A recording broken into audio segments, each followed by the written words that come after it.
11 minute یعنی کہ 1 minute خالی پڑ رہا ہے، دل کا یقین نہیں ہوا، دل کے حالات نہیں بدلے. خدا کی قسم اعتراض کرنا بند کرو، احترام کرنے کا مزاج کرو، ہر ایک سے عقیدت رکھو، انسیت رکھو.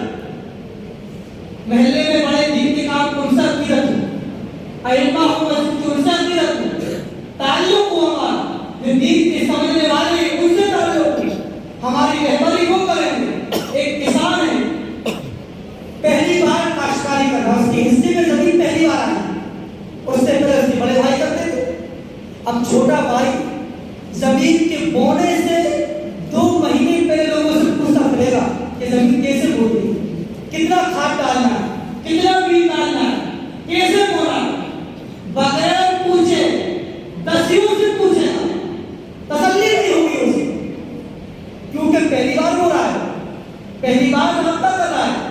جب دنیاوی اعتبار سے دسوں سے پوچھ کر کام کرتا ہے، جو دین کے کام کرنے والے ہو، دعوت کے ساتھی ہو، علماء ہو، امام ہو، یہ ہم سب کے رہبر ہوں گے. ہم ذمہ داری کو محسوس کریں، خدا کی قسم پوچھ کر ایک دوسرے کی محبت پہ ہمدردی کے ساتھ کام، تو اتنا نفع ہوگا، امت جڑے، امت بنے. اور ایک دوسرے کی غیبت برائی کریں گے، امت ٹوٹ جائے گی. میرا عزیز بھائی مجھے بھی بات پر بات نکل رہی، اس لیے میں ذکر کر رہا ہوں. تو نماز کا اہتمام کرنے والے، نماز کو قائم کرنے والے، تیسرا ہو، دوسرا ہو، کیا نہیں کہنا ہے؟ فرمایا کتاب بلا رہی بھبی، کتاب ہدایت دینے والی ہے ان لوگوں کے لیے تو اللہ سے ڈرنے والے. سوال، اللہ سے ڈرنے والے کون کون لوگ ہیں؟ کہا کہ یہ لوگ جن کا ایمان صحیح ہو، ایمان آنے کے بعد نماز پڑھنے والے ہو. آپ بات چھو گئی درمیان میں. حضرت جبرائیل نے سوال کیا کہ یا رسول اللہ مل احسان، مل احسان یا رسول اللہ، احسان کیا چیز ہے تاکہ رسول. آپ نے فرمایا سادہ سا جواب دیا، انت اعبد اللہ کانک تراہ فإن لم تکن تراہ فإنہ یراک. تو اللہ کی بندگی ایسے کر، تو اللہ کی بندگی ایسے کر گویا کہ تو اللہ کو دیکھ رہا ہے. ایک مزدور جب گھر پر کام کرتا ہے اور کام کروانے والا سامنے ہو تو مزدور ایک لمحے کے لیے پشو پیش نہیں ہوتا، ایک لمحے کے لیے آگے پیچھے نہیں ہوتا، لاپرواہی نہیں کرتا. اسے معلوم ہے آج میں نے لاپرواہی کی، کل کی میرے پیسے وہ کر دے، مجھے پریشان کرے. جیسے آپ نے مجھے پریشان کیا، میں بھی پریشان کروں گا. یہ انسان کی فطرت ہوتی ہے، حالانکہ نہیں ہونا چاہیے اللہ کے اعتبار سے، فطرت ہے مزاج انسان کا. تو مزدور بڑی چوکنا رہنے کے ساتھ کام کرتا ہے، بڑی چستی کے ساتھ کام کرتا ہے کہ مالک کے مکان ناراض نہ ہو جائے کام سے. ایسے کہ جب یہ ہمارا دل بن جائے گا کہ میں اللہ کو دیکھ رہا ہوں، ہماری نمازیں بدل جائیں، ہماری قرآن کی تلاوت کا اہتمام بدل جائے، مزاج بدل جائے گا. آپ نے فرمایا یہ پارٹی تو بہت دنوں بعد پیدا ہوگی، کم سے کم یہ تو دل میں پیدا کر لو.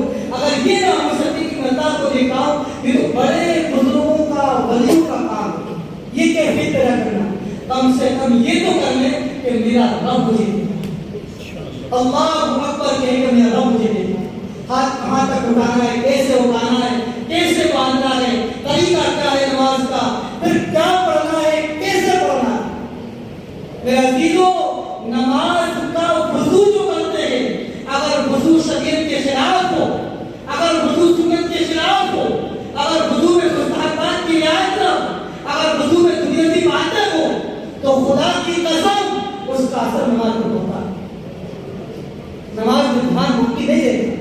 اگر وہاں وضو صحیح نہ ہو، اگر وہ اہتمام سے ہو، 3 مرتبہ ہاتھ دھونا، 3 مرتبہ کلی کرنا، 3 مرتبہ چہرہ دھونا، 3 مرتبہ ہاتھ، پھر مسائل مرتبہ، پھر پیر، کسی سے بات چیت کیے بغیر، پھر مسجد میں چپ چاپ آتا ہے اعتکاف کی نیت سے، پھر 2 رکعت نماز پڑھ لے، سنتیں پڑھ لے، پھر اہتمام سے بیٹھ جائے، اس کا وہاں کا اثر نماز پر ہوتا ہے.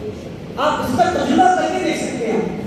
تو نماز اچھی ہوگی، پھر دعا کرنے کا مزہ ہے، اللہ سے مانگنے کا مزہ ہے. اب یہ بھی مانگوں، یہ بھی مانگوں، یہ بھی مانگوں، یہ بھی مانگنے رہ جائے. ہم مجھ سے نہیں مانگیں گے تو مانگیں کس سے؟ ہم تو مائل کا کرم ہے، کوئی سائل ہی نہیں. ہم تو مائل کا کرم ہے، کوئی سائل ہی نہیں. راہ کسے دکھائے، کوئی راہ ہوگی نہیں.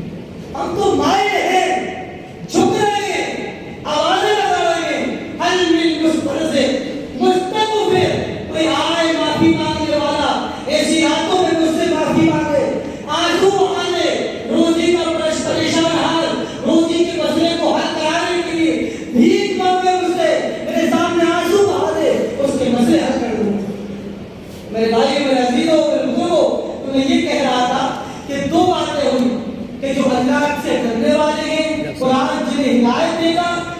چیز تو کیا ہے؟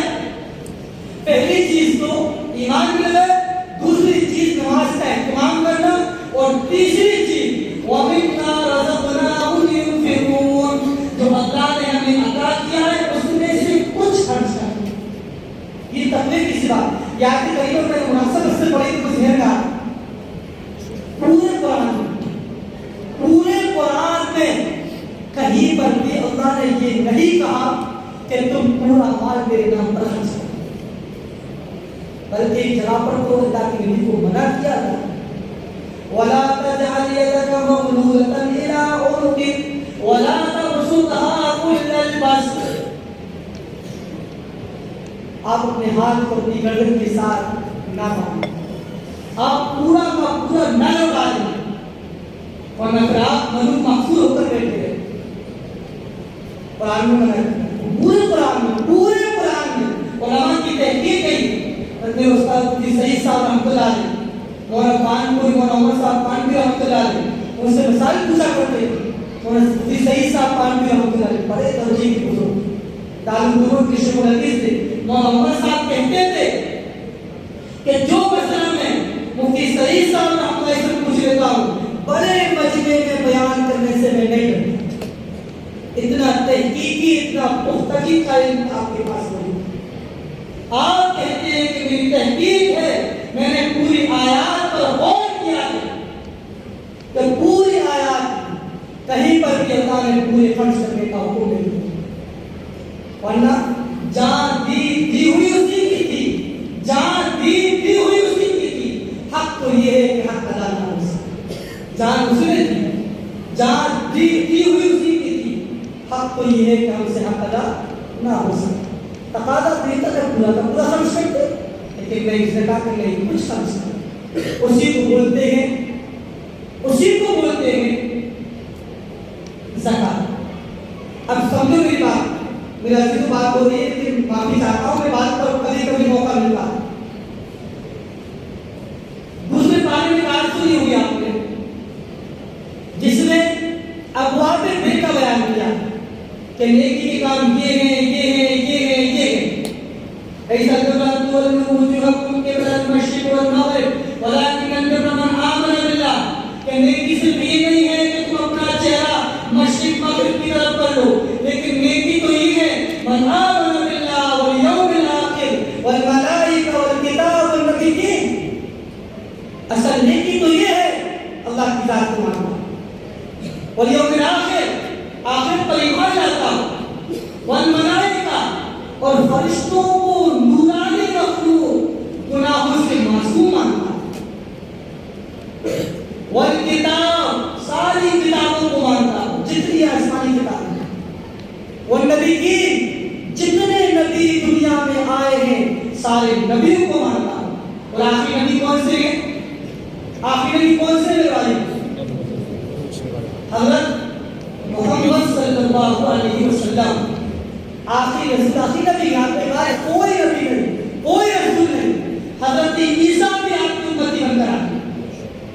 اب کوئی دعویٰ کرے کسی بھی شکل میں، سب دجال ہیں، سب جھوٹے ہیں، سب فریبی ہیں، سب مکار ہیں، جہاں کہیں بھی نعرے کریں کہ قیامت رسول ہے، میں عیسیٰ ہوں، میں مہدی ہوں، یہ سب کذاب ہیں، جھوٹے۔ ہمیں معلوم چلا ہے کہ حضرت عیسیٰ آئے، ہمیں معلوم چلا ہے حضرت امام مہدی پیدا ہوں گے، کس نے بتایا؟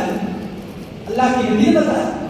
اب اللہ کی نبی نے جس طریق پر بتایا اس طریق پر ہمارے خواب میں دنیا میں ایسا ہونا ہوا، نبی نے بتایا کہ دمشق کی جامع مسجد پر حضرت عیسیٰ اترے، حضرت امام مہدی مدینہ میں پیدا ہوں گے، سلمان کہا غار میں چھپے نہیں ہیں جیسا کہ شیعوں کا عقیدہ، پیدا ہو گیا، اور پھر آپ کو طواف کرتے ہوئے آپ کے ہاتھ پر بیٹھ کریں گے۔ یہ ہمارا عقیدہ تو ذات الگ الگ، وہ الگ ہے، وہ الگ ہے، بیٹھ کے میرے عزیزوں کہ نبیوں پر ایمان لاتا، وَآتَى الْمَالَ عَلَىٰ حُبِّهِ ذَوِي الْقُرْبَىٰ وَالْيَتَامَىٰ وَالْمَسَاكِينِ۔ یاد کریمہ اپنے مال کو، مال کی محبت ہونے کے باوجود اس آیت کی محبت کو لگا دی تو مال کو دیتا ہو قریبی رشتہ داروں مساکین کو، محتاجوں کو مال کی محبت ہونے کے باوجود، اور دوسرا مطلب ہے اللہ کی محبت ہونے کے ساتھ، اللہ کی محبت کا اللہ راضی ہوگا۔ پھر اگلی آیت میں، آیت کے اخیر میں زکوٰۃ کا ذکر الگ کیا تھا، ایتاء مال کا ذکر الگ کیا ہے، زکوٰۃ کا ذکر اسی ایک آیت میں ذکر کیا ہے۔ علماء نے فرمایا کرتے تھے کہ جس طریقے سے نماز فرض ہے وہ ادا کرنا ہے، آگے پیچھے کی نفلیں پڑھنے سے فرضوں کی بھرپائی ہوئی، فرضوں میں جو کمی ہے اس کی پورتی کی جائے گی۔ اسی طریقے سے فریضہ زکوٰۃ ادا کرنے کے بعد نفلی صدقات، نفلی مال اللہ کے نام پر خرچ کرنے کی بنیاد پر اللہ تبارک و تعالیٰ زکوٰۃ کے فریضے کے ادا کرنے میں جو کمی کوتاہی رہی ہوگی اسے معاف کر دے، اس کی بھرپائی کر دے۔ بہرکیف تمہیں یہ نظر آتی ہے پورے قرآن میں اللہ نے کسی مقام پر بھی نہیں کہا کہ تم پورا خرچ کرو، 2.5% خرچ کرنے کو فائدہ اپنے مالوں کی حفاظت ہے۔ رمضان میں دینے سے 1 فرض کے ادا کرنے سے 70 فرضوں کا ثواب ہے، اور 1 مرتبہ دینا ہے زکوٰۃ سال بھر میں۔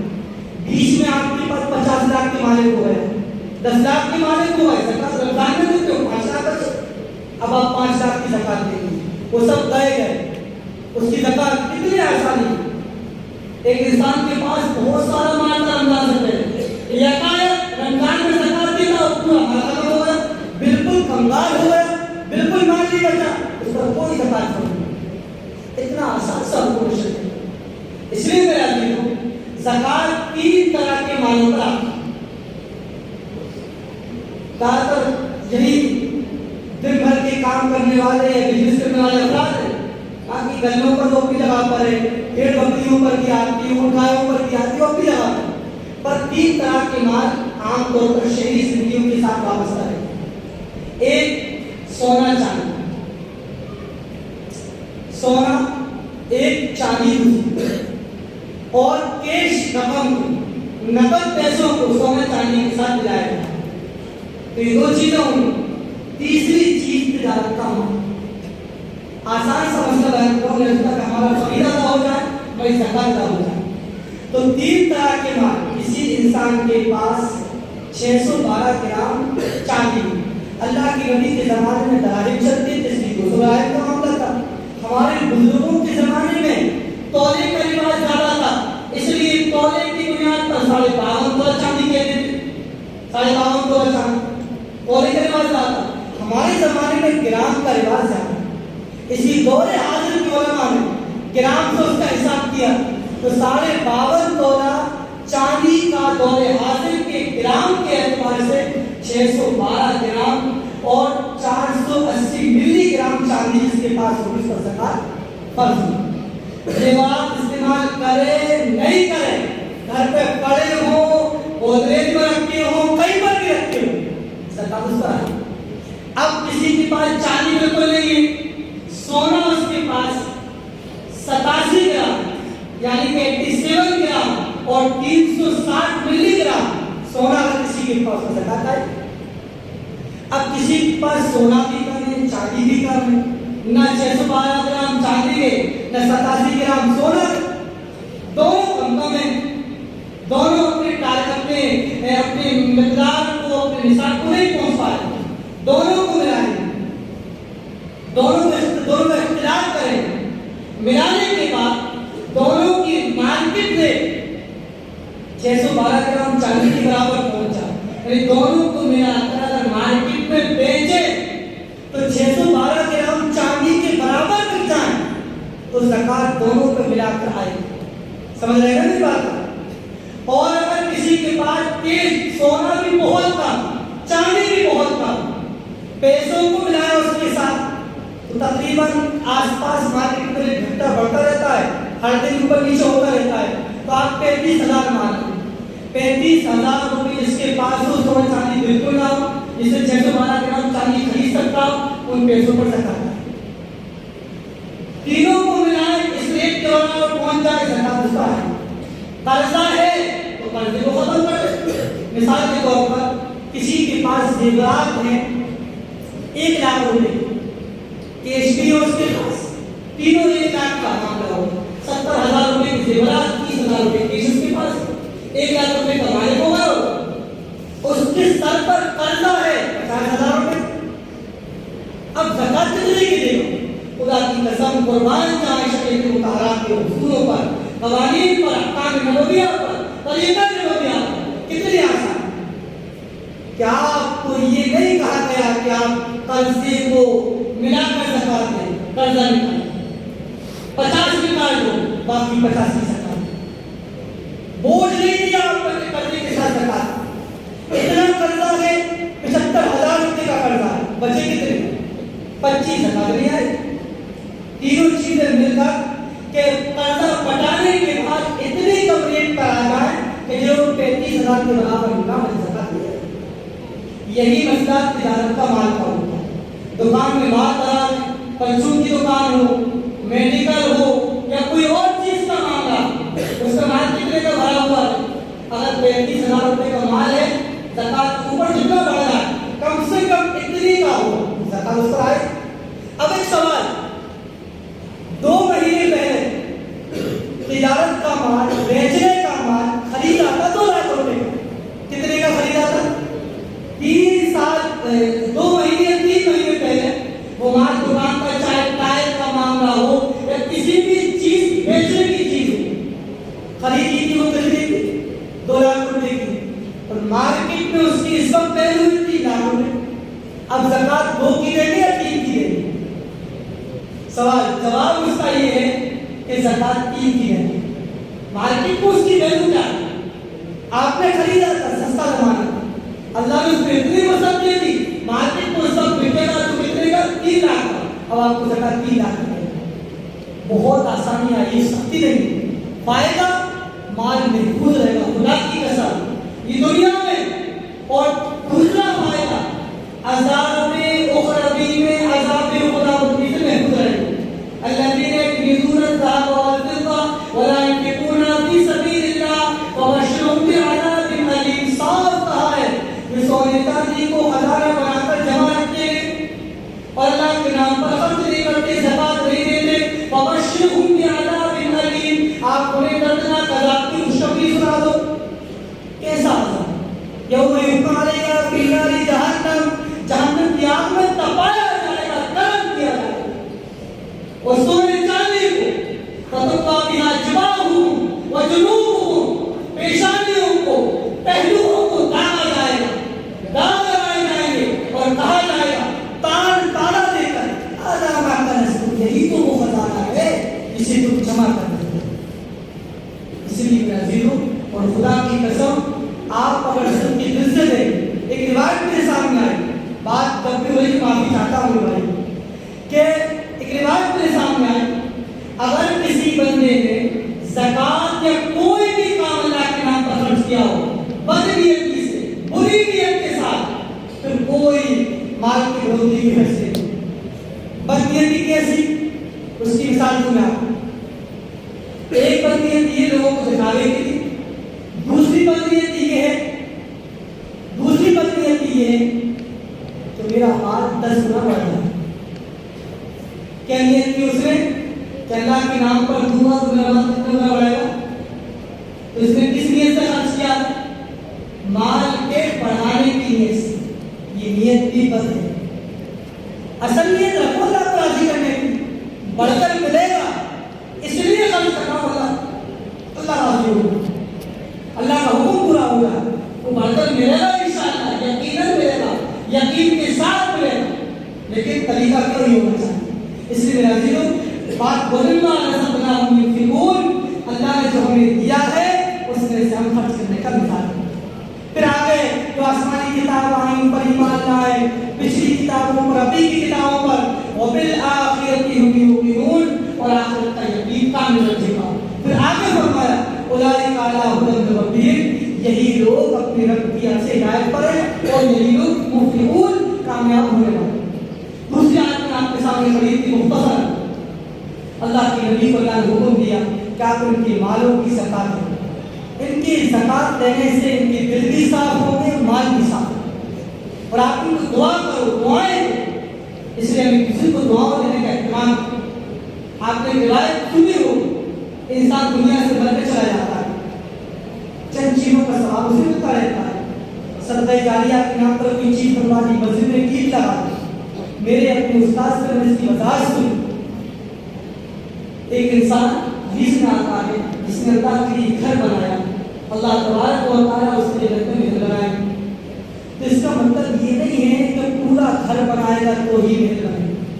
اس کی حیثیت اگر ایک اینٹ کے خرچ کرنے کی, ایک اینٹ کے خرچ کرنے کی, اللہ تبارک و تعالیٰ اخلاص کے ساتھ ایک اینٹ دینے کی بنیاد پر ایک محل بنا کے اس کا وعدہ.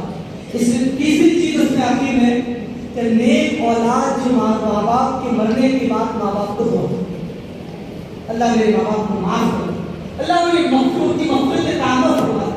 دعا کرتا رہے وہ بندہ. تو یہ دعا کا حکم یہاں پر بھی ہے. نبی کو آپ ان کے لیے دعا کریں, آپ کا دعا کرنے کے لیے سکون کا ذریعہ ہے. اسے ہم بھی دعا کریں اپنے والدین کے لیے, اپنے قریب رشتہ داروں کے لیے, اس کا حکم ہے. پھر نے کہا کہ کریم آپ کے سامنے پڑھی تھی کوئی سی سورہ قلم جس میں شب قدر کا حکم ہے. شب قدر کو اللہ تعالیٰ نے فضائل بہت سنے ہوئے حدیث کی کتاب ہر دن سن رہے سب کے سامنے کہ 1000 مہینے کی بات کرنے کا ثواب ملتا ہے. اس لیے جتنے احباب بیٹھے سب نے اعتکاف کی نیت کی, ضروریات سے فارغ ہونے کے بعد کچھ نہ کچھ نوافل کا اہتمام ضرور کریں.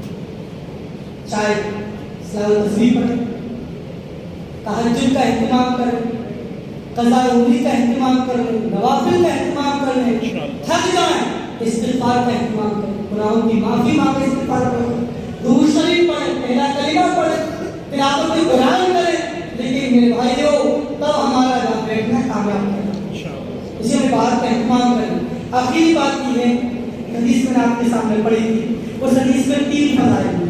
دن کے روزے رکھو گے سارے گناہ معاف, رات کی تراویح پڑھو گے سارے گناہ معاف, شب قدر میں جگو گے سارے گناہ معاف. جگنے کا مطلب عبادت کریں, جگنے کا مطلب گھٹ کے کھا کر باہر بیٹھنے کا نام نہیں, جگنے کا نام قوروں میں بیٹھنے کا نام نہیں, سر جھکا کر اللہ کے سامنے مناجات کرنے کا نام چاہیے. ایک حدیث میں آپ کے سامنے پڑھی تھی, آخری بات چل رہی ہے. آپ نے 3 مرتبہ صحابہ سے دین و نصیحت, دین و نصیحت, دین و نصیحت, دین پورا کا پورا خیر خواہی. صحابہ مطلب پورا خیر خواہی.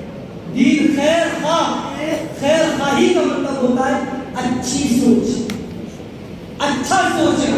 اسے بولتے ہیں فارسی میں خیر خواہ, خاصتاً چاہنا, خیر مطلب ہے دین پورا کا پورا خیر خواہی کا نام, اچھی سوچنے کا نام, اچھے خیال کرنے کا نام. 3 مرتبہ آپ نے بات فرمائی, صحابہ بے چین ہو گئے. قالوا لمن یا رسول اللہ, اللہ کے رسول کس کے لیے خیر خواہی؟ آپ نے فرمایا بہت لمبی تفصیل ہے, وقت کی نزاکت کو دیکھ تو مختصر کر رہا. آپ نے فرمایا پہلی خیر خواہی للہ, اللہ کی. اللہ کے ساتھ خیر خواہی کیا ہوگی؟ اللہ کے ساتھ خیر خواہی عقیدہ سے, اللہ کو رزاق مانے, اللہ کو مالک ملک مانے, اللہ کو خالق کائنات مانے, اللہ کو محیط ممید مانے. سب کچھ اللہ کرتے ہیں. کہ اللہ کے ساتھ خیر خواہی, للہ والی کتاب بھی, اللہ کی کتاب کے ساتھ خیر خواہی.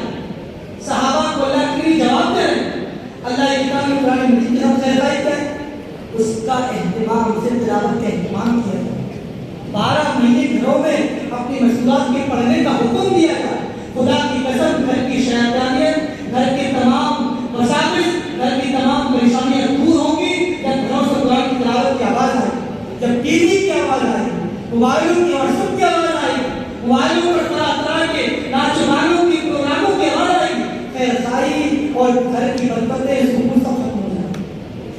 اس لیے کتاب اللہ کی کلام کے ساتھ خیر خواہی ہے اور اس کے اہتمام کے ساتھ. وَلِرَسُولِ اللہ کے رسول کے ساتھ خیر خواہی.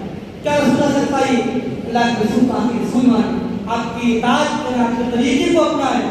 پھر فرمایا آخری 2 باتیں, وَلِأَئِمَّةِ الْمُسْلِمِينَ, اور مسلمانوں کے اماموں کے ساتھ خیر خواہی, مسلمانوں کے پیشواؤں کے ساتھ خیر خواہی, مسلمانوں کے بڑوں کے ساتھ خیر خواہی. اچھی سوچ رکھنا, ان کے کام آنا, ان کا ہمدرد مسیحا بننا, ان کے شانہ بشانہ کھڑا ہونا, یہ خیر خواہی. یہ نبی نے حکم دیا.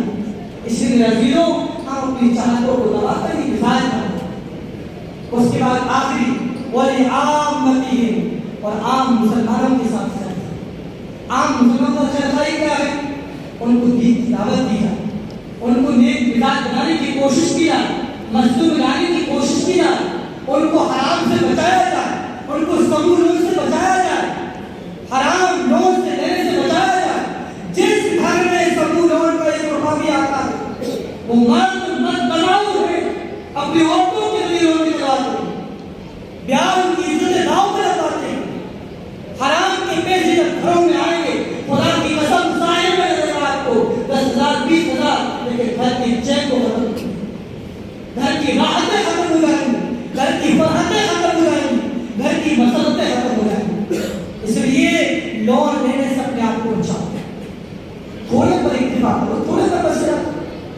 اس لیے میرا عزیزو, اللہ ہم سب کو باتوں پر عمل کرنے کی توفیق عطا فرمائے. کئی ساری باتوں پہ غلطی کو معاف فرمائے اور ہم صحیح طور پر اپنی زندگی کے بدلنے کی توفیق عطا فرمائے.